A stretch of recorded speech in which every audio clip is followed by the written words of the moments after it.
Hi, I'm Kirsten. I'm the children's author of A Tale of Two Dogs, set for publication September 2nd, 2025 through Morgan James Publishing. Pre-order will be up in about another, I'd say, month or two. You could order through Barnes & Noble, Books A Million, Target, Amazon, as well as in brick and mortar shops. So that is really exciting. And I just thought I'd take a couple minutes just to tell you how this book came into fruition and give you a little behind the scenes and a little inspiration as well. My goal for this book is to entertain, inspire, educate, and it started off when we bought two puppies about 3.5, 4 years ago. We bought Murphy the pug. Hey, Murphy. Say hi. We bought Murphy, our pug, and then we bought our Shiba Inu, Mochi. And pugs like Murphy are bred in China. They have very specific characteristics to their breed.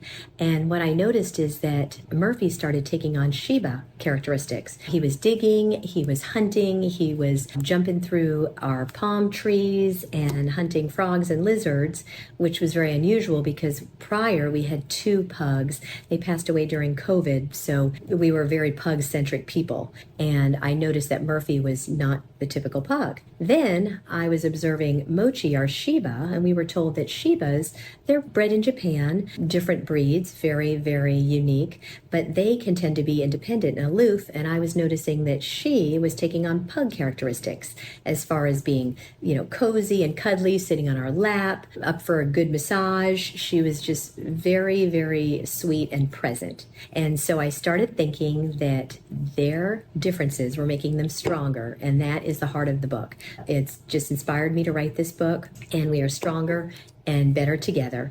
And so I sat down and wrote a rhyme. And you ready for this?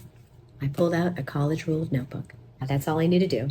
And so what I did is I wrote this rhyme in here. Then I tore the pages out and I wrote it out so I could get a better idea. And I was actually putting page numbers on the bottom just to see where this would lead me. And then I put it away on my bookshelf in my bedroom for several years. As I was going through there to clean out old books and dust, I found it. And I pulled it out about a year ago, and it's interesting how your perspective can shift after you found something that you've written years earlier.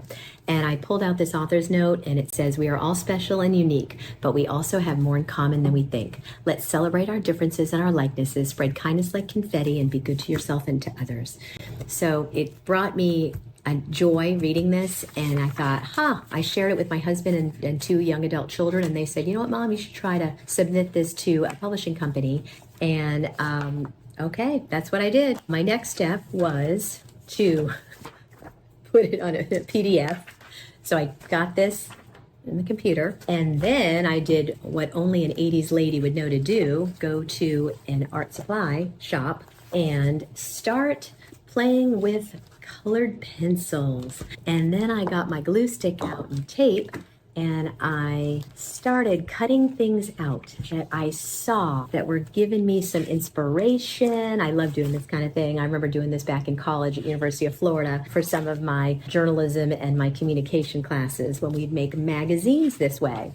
And I cut them out, I put in my copy underneath, and just found some cute pictures, and I did that.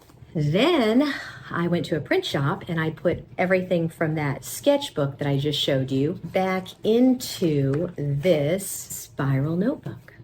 Then I reached out to several people and started thinking about who is going to do my illustrations. And a longtime friend of mine, Maggie, we've known each other for 20 years. We used to work together at a elementary school. I sat down with her and I pitched my idea and told her my story. And she said, "I'm all in. I want to make this come to life." So hours and hours and hours have been spent doing pencil sketches. Look at all these notes, all our ideas. Let's change this, let's add that. And lots of brainstorming, when lots of care went into all of this, and lots of fun.